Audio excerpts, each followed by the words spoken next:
namang naging tampok sa social media sina Julia Barreto at Gerald Anderson matapos na mag-post ito ng larawan sa kani-kanilang Instagram.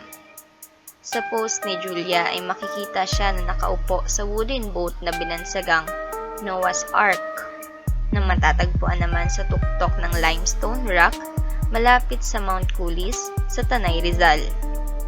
Up, up and away. Caption ni Julia sa kanyang post.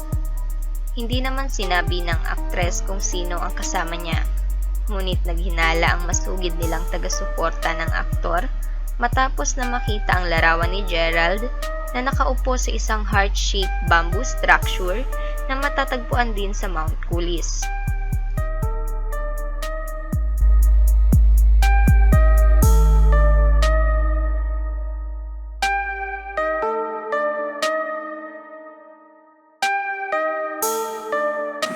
Share, subscribe!